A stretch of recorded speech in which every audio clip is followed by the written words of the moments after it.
We are here today to discuss or to release the report, the final report on the origin and cause of the fireworks incident which occurred on July 4th, 2024 at approximately 8:40 p.m. That is our purpose here today. We have been working, each of those of you representing the media should have received a hard copy of the report that will list the investigators, myself, Mr. Chris Hendrickson, a Deputy State Fire Marshal from the Utah State Fire Marshal's Office, Kevin Pax, Deputies Kobe Hubbs, Jeannie Atherton, and Steve Clark is the group that made up the investigation team for this particular event. Just a matter of course, we do want to declare there are some conflicts of interest that we've identified, hence the reason we brought in Mr. Hendrickson from the Utah State Fire Marshal's Office. Provo City Fire Department is the permitting agency that signs the permits for any fireworks display within the city limits of Provo. And so as the permitting agency, we felt like it would be good to have another set of eyes on this as we go along. As is indicated from his title, Mr. Kevin Paxton is the Fire Marshal for Brigham Young University, which owns the stadium where this event takes place. And then last but not least, because she'll beat me up if I say so, my wife Donna served as a volunteer with the pyrotechnics crew and assisted in setup and fusing, moving, and hauling sandbags for the south end zones at the Stadium of Fire. And for these reasons, we opted to bring in an outside party to assist in the investigation because of those potential conflicts of interest. We have traveled many miles. This has been a long investigation, and I think that we have come to the proper conclusion, and so we are going to share those with you now. I'm going to kind of start at the end and take you to the beginning. The final conclusion of our report is the Stadium of Fire incident, the fireworks malfunction which occurred there, occurred as a result of a uncontrolled deflagration of whistle composition in 2 successive tubes in a 36-shot cake. And we'll get you to where that all makes sense in just a minute. But that is the final conclusion. It's the uncontrolled deflagration of whistle composition, which caused the catastrophic failure of the device. So we're going to breeze through some of this. We had the opportunity, had a very good meeting with several of the people who were injured at this event just a couple of hours ago. We were able to meet with them and give them our findings as we considered it as appropriate. Brett? All right, go ahead and go to the next. Well, so in our investigation, we're looking at three areas. We're looking at the personnel who set up the show, we're looking at the procedures they used to do it, and then we're going to take a look at the device itself. So, you might have to turn it on the left side there. Thank you.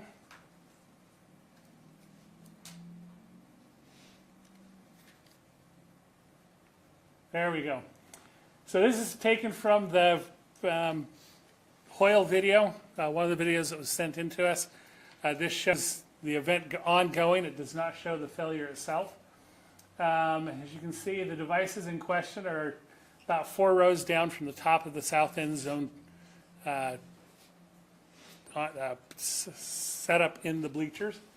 The device in question is this device right here, which is the eastmost device on the west set of devices on the stadium. That is the device that's in question.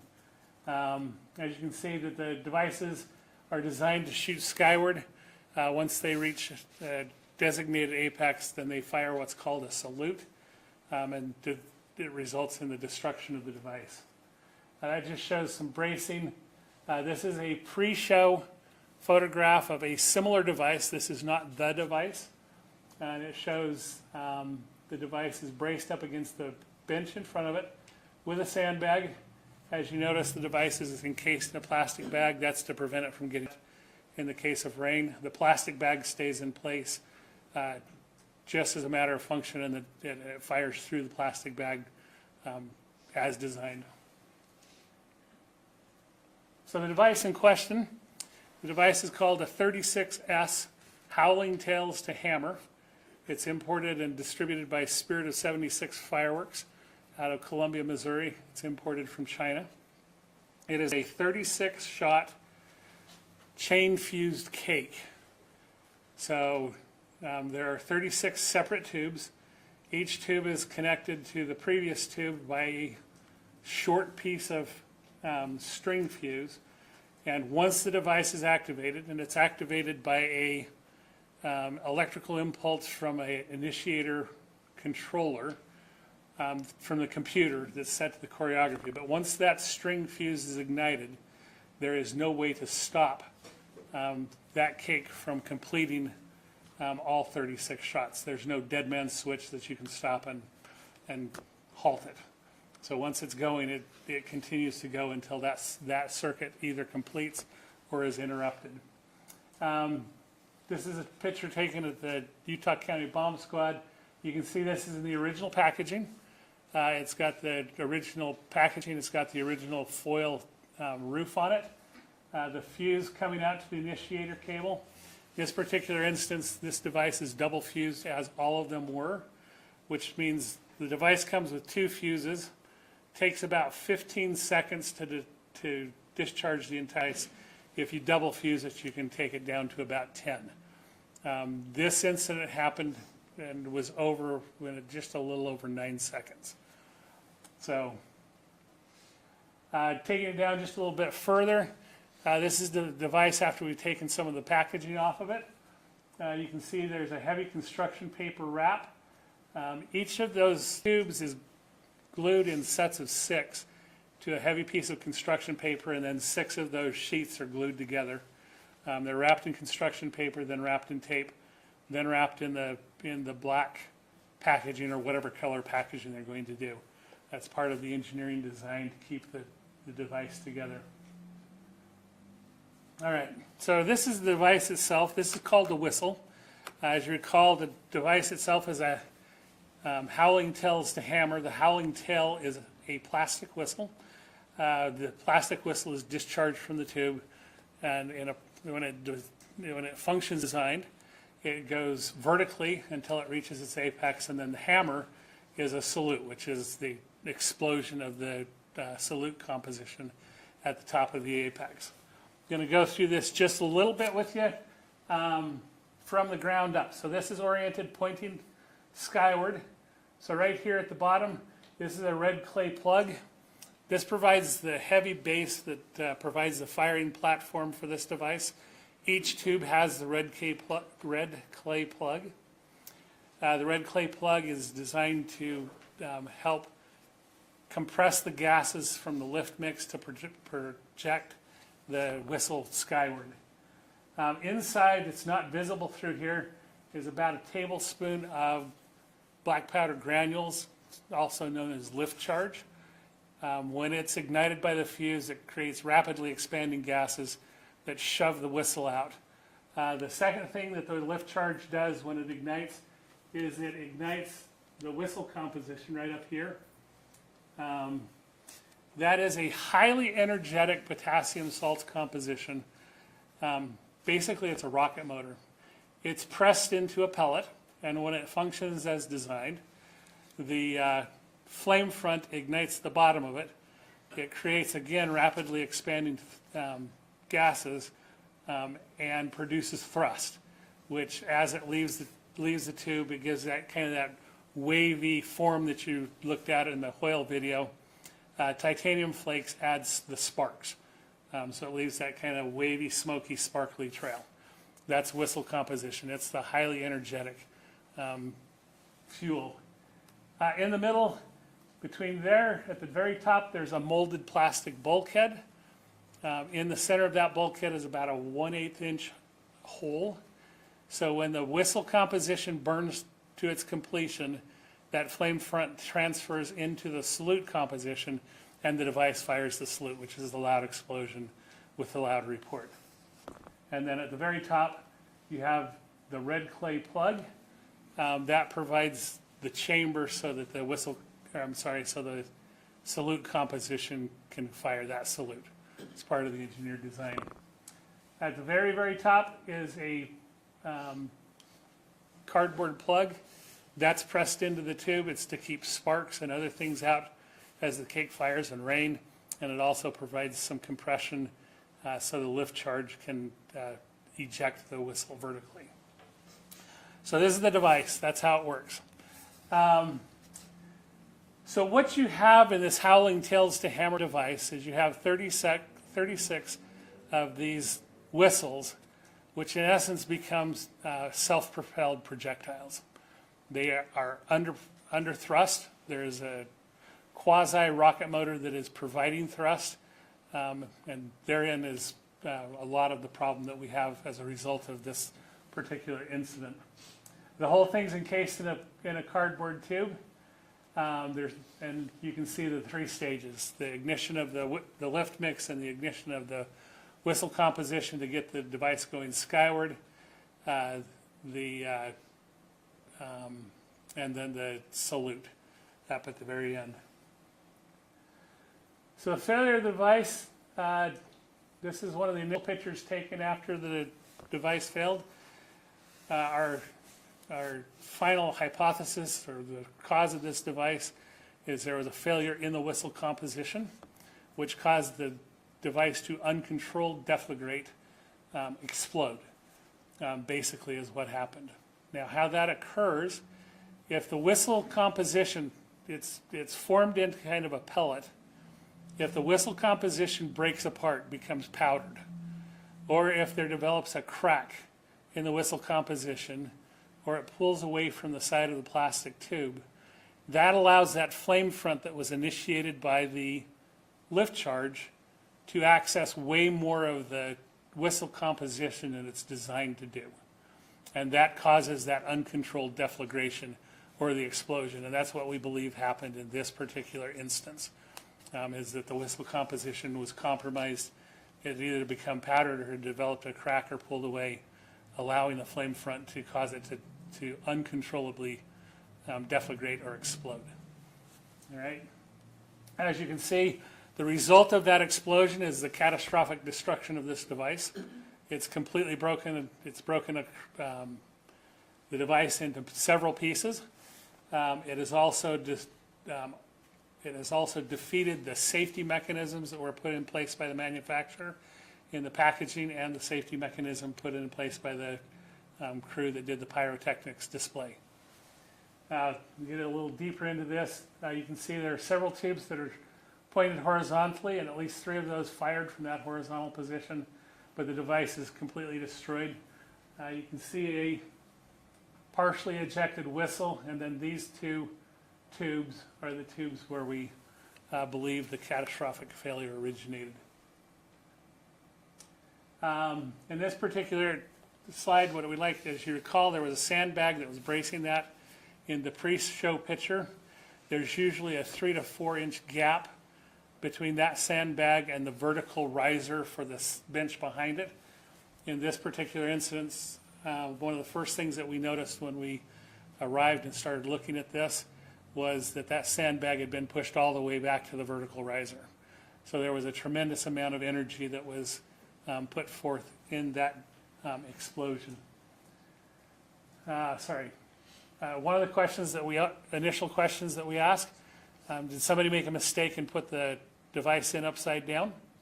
It's a fair question, but as you can see right here, you can see the red clay mix, and you see that underneath each of those devices as they fire off sequentially. It leaves the little red clay residue on the floor below it. So taking a little bit closer look at these 2 tubes, what we've identified is you see a large area where you've had, in both tubes, where you've had a significant rupture of the tube. And then you can see these large pressure fissures or cracks that come up along the tubes. This is something that we've not encountered before, and that shows the tremendous amount of pressure that built up prior to those tubes failing and causing the destruction of the device.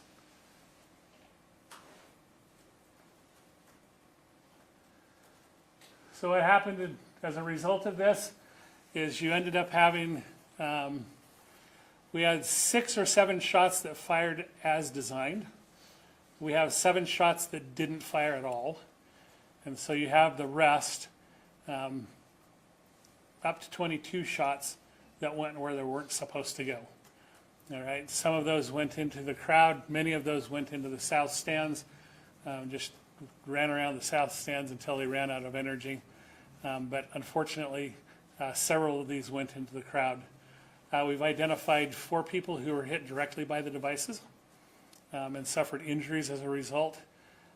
In addition to that, to date, we have 27 people who have reported injuries. I anticipate that's not everybody, but we have 27 people who have reported injuries as a result of this incident. So there are 3 places where those injuries have occurred as we look at it through our investigative lens. The first one is those who were directly struck. Like I said, we had 3 people who were directly struck by the device under power in flight. The second place where people became injured is when the salute mix fires. It destroys the device and it sends shrapnel. It sends that white clay plug flying. And so we have a number of people who are injured by the shrapnel and the clay plugs as the salute fired inside of the audience, which it's not designed to do. And then the last thing that produces potential injuries is there is a sound output level of 145 to 185 decibels, which is well above the acceptable range. And again, it's happening within a small area with people, which is not part of the design. And so there are injuries that can happen as a result of that. Just a couple of still shots. We've looked at lots of video. Our partners here at Provo City's Media Services have helped us kind of slow these down. This is the dancer. And as you can see right here, this is that whistle device right before it hits the ground, right behind the dancer, or right next to the dancer. And this is the device firing the salute. And so she received several shrapnel injuries from the plastic and the other pieces of that device. This is our victim number 20. She's the closest person to the point of discharge. She was struck in the head by the device in flight. She did not even realize that she'd been hit by a device until her company that does television production sent her a video showing her being struck. She thought that somebody had thrown a water bottle at her. But she was hit directly in the head. Fortunately for her, she had a headset on because she was part of the production team, and so it hit her in the headset. But it was still a brutal hit. As you can see, it's driving her down to her knees. All right. So what our conclusions are, the device failed between the 6th and 7th shot. It was a catastrophic failure of 2 tubes, which resulted in the catastrophic failure of the device. It is because of a uncontrolled deflagration of whistle composition. That is the only substance we believe had sufficient energy to cause the damage that we see. And we've worked ourselves. We've worked with some pyrotechnicians that are not associated with the groups that produce this show. We worked with our Utah County Bomb Squad folks, and using all of the expertise that those folks bring to the table, that is the conclusion, is that it's a failure of the whistle composition because of either a manufacturing error or somehow that whistle composition became compromised in a powder form or developed a crack. So one of the questions has been asked before, it continued to fire until the sequence was interrupted. Again, these chain fuse cakes are designed to keep firing. Each tube is got a piece of about 2-inch whistle composition. You can find the details in the report, or of string fuse that takes the charge from one tube to the next. That's an engineered safety from the manufacturer. It's not one continuous fuse that runs through all 36 tubes. There's there is a mechanism if the device comes apart. We're unsure if that's how come 7 tubes didn't fire. We did find two tubes where there was no lift charge in the tube. In addition, we did x-ray. So we x-rayed the tubes that didn't fire. We also x-rayed an exemplar device, and we did find a couple of occasions where we had the whistle composition that had broken down on x-ray. You would never be able to see that looking at the device externally, but on x-ray we were able to identify that.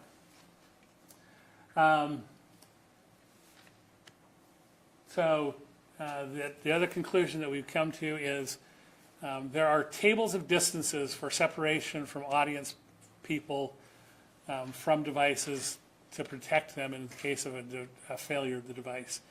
What we've found is we've looked at those tables, we've looked at the data that we received from this particular incident, and those tables don't factor in the self-propelled projectile that's coming out of these types of devices. And so we've got to go back and relook at that. Recommendations that we're going to take forward. We're going to require a much more detailed product list so we know what people are bringing into our fireworks displays.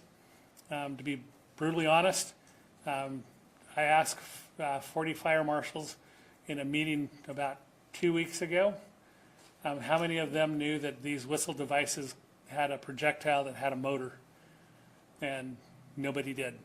And up until July, end of July last year, neither did I. So we have to take a harder look at what's coming in to our stadiums and into our fireworks displayed. There is no labeling on this device that indicates that there's a self-propelled projectile in the device. There's no labeling at all. And so our recommendation is going to go forward that if that is in fact the case, that it be clearly labeled so everybody's aware that that is a risk that you have to account for. Certainly we're going to ask for an increase of the separation distance. Currently in the very worst case scenario, and I'm not going to take you through the math of the whole thing, it's in the report. In the very worst case scenario, you could have a required, and it was not factored in on this instance, you could have a required separation distance from the audience of 350 feet. All right, that was not factored in. The permitting documents for the last, as far back as I can remember on these devices, has always used a 140-foot radius as their separation.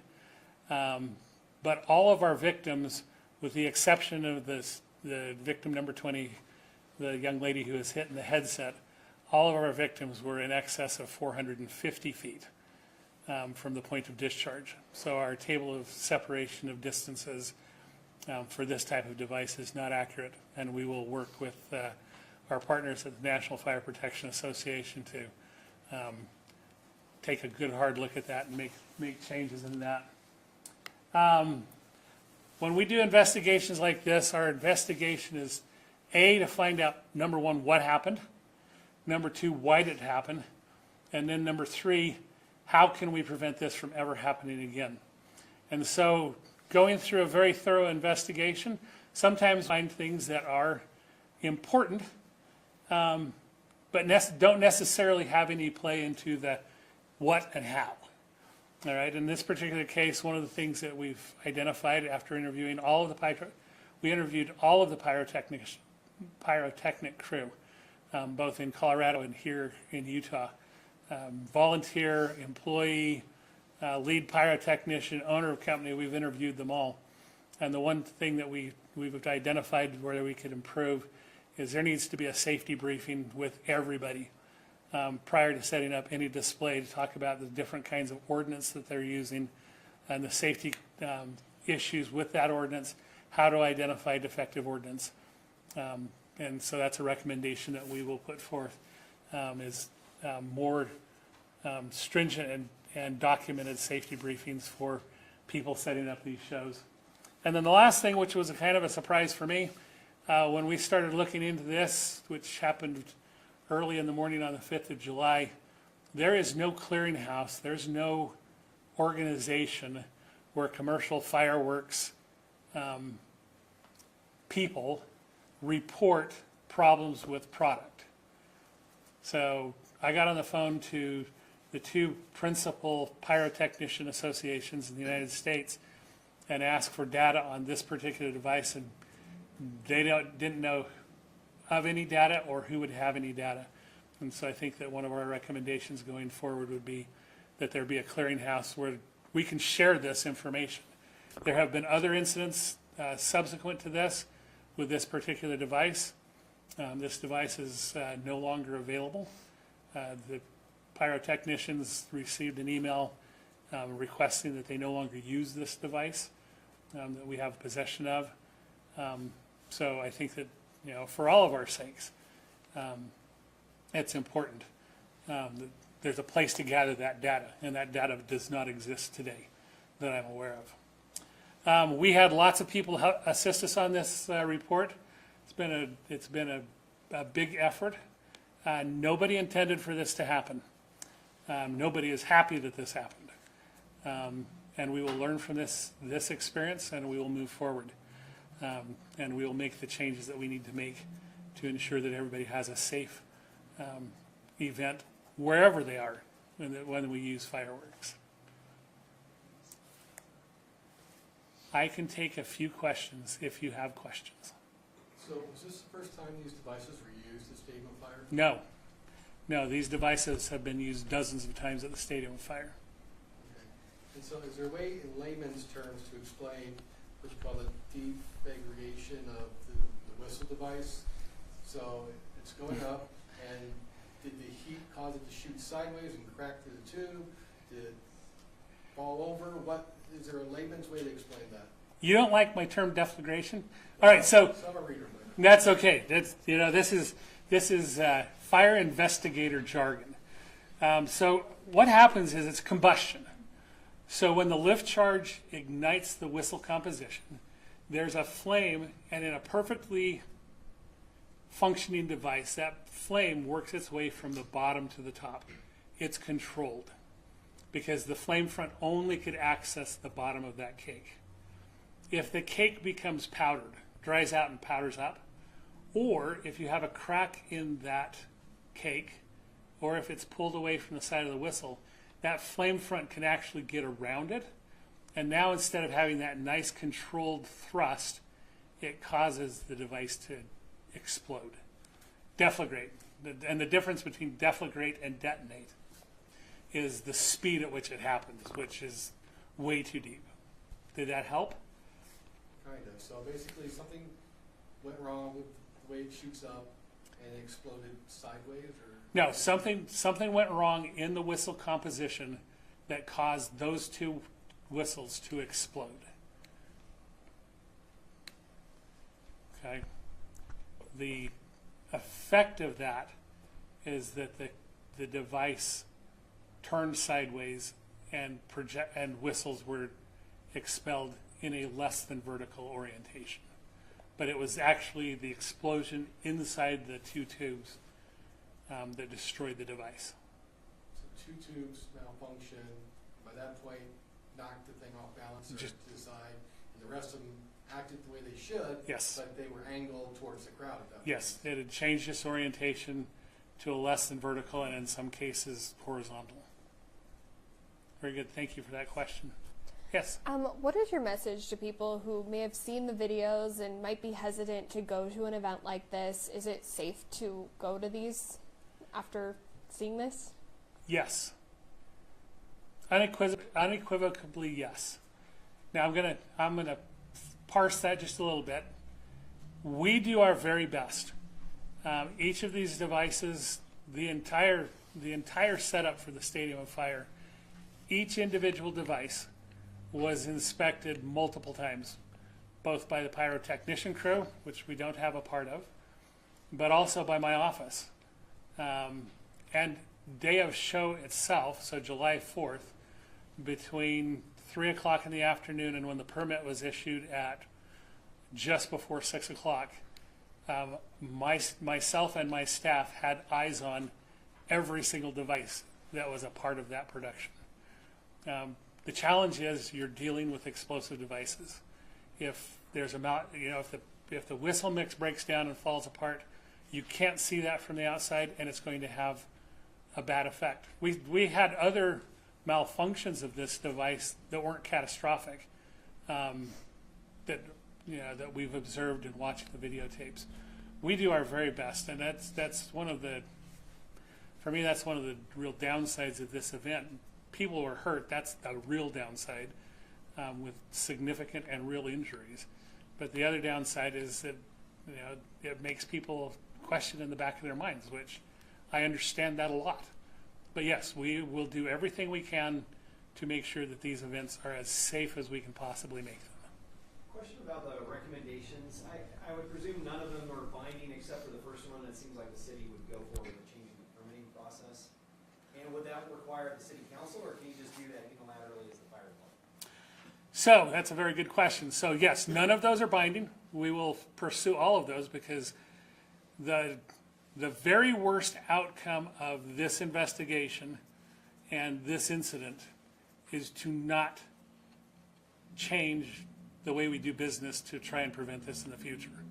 That's unacceptable.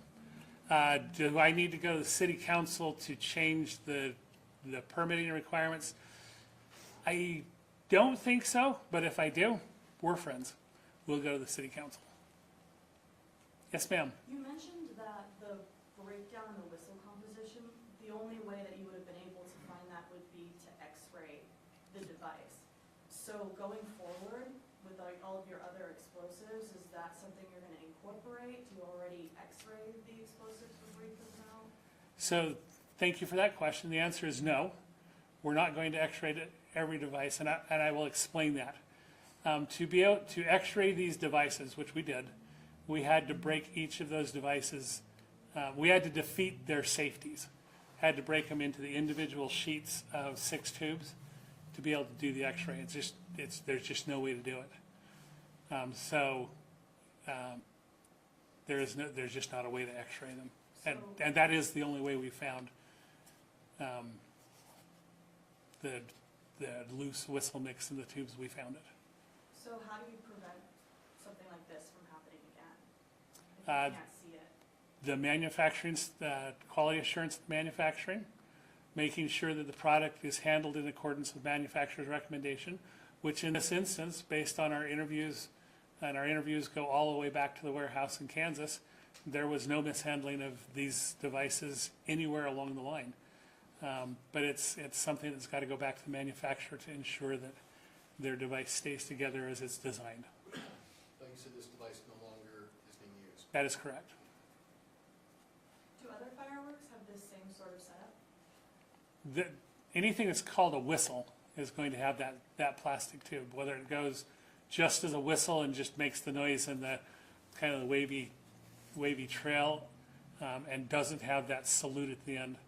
But anything that's got a whistle has the whistle composition and has the same issues as this one does.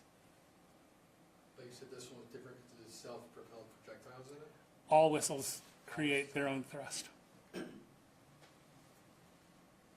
I guess my last question, sorry. We don't actually hold to that, but Are you using any whistle type fireworks in the next show? you will never see a whistle inside of the stadium as long as I'm the fire marshal. And my guess is that when I retire, somebody in my office will probably step into that chair, and my guess is you're not going to see it in there. No, there's just, we can't identify a good way to do that.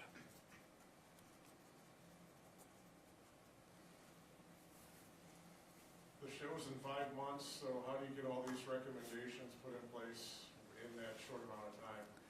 So I actually am in technical meetings with representatives from the National Fire Protection Association next week on a different set of standards. We've already started that ball rolling. The recommendations, and they're the principal recommendations on the distances. We'll put out a letter to all of our normal fireworks vendors as far as the pre-set up briefing for all of their people. We have control of that with the people who come in. We'll work with that. I don't know the right avenue for a clearinghouse. I'll start with NFPA. We've been in contact with agents out of the Bureau of Alcohol, Tobacco, and Firearms. So that may be an option to create that clearinghouse. Pyrotechnic Guild International and the American Pyrotechnics Association, I've been in contact with them. A more formal proposal will be forthcoming. Thank you for that question.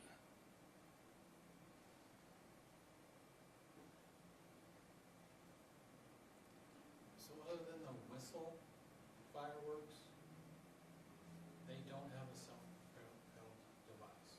All the other ones like in the show.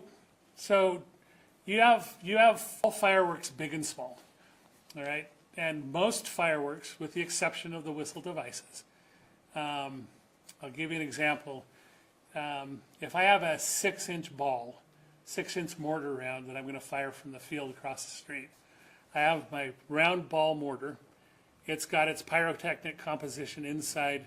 There is a timed fuse that comes out of the ball down into the lift charge. And the lift charge, this is not technically accurate, is like a handful of lift composition. All right, and so the lift composition goes in the bottom of the tube. The ball goes on top of that. When the lift charge deflagrates, it propels the ball up into the sky, the mortar. And you've all seen mortar rounds before, right? And okay, you've seen fireworks. You see that kind of. Sometimes you'll see a trail of sparks as it lifts into the sky. That's the fuse burning off. All right. Once it gets to its designated height, that fuse burns into the ball and then it blooms and turns into whatever it is that it's going to be. But the only energy used to lift that ball into the sky, whether it's a 1-inch comet or a 60-inch mortar, is that lift charge that remains inside the tube. Whistles are different because they have that pyrotechnic composition, the whistle composition, that continues to provide thrust as it elevates. The other devices, what you get in the tube is what you get. Thank you for that question.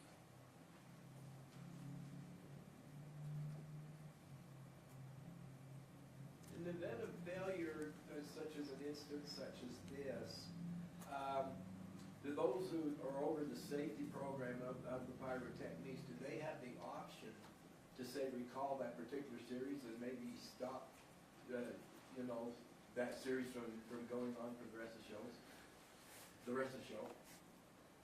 I don't know. I know that we made contact with the distributor within 3 weeks. And I know that we got information back from the distributor in late September recommending increasing the separation to, I can't remember what it was, 350 or 400 feet, which was still way inadequate for our event. And then later in October, they sent out an email asking those who had those devices to not use them.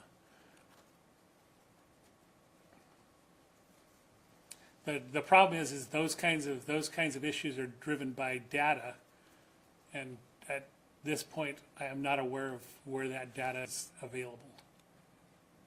Thank you for that question.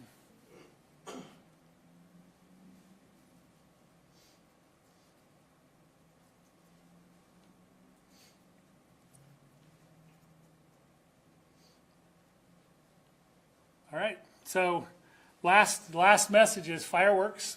Fireworks are wonderful, whether you're coming to the Stadium of Fire, whether you're shooting them in your house, but they are, at the end of the day, they're still explosive devices. They have to be handled with care. So thank you for coming today. I'll be available, but this will conclude our press conference.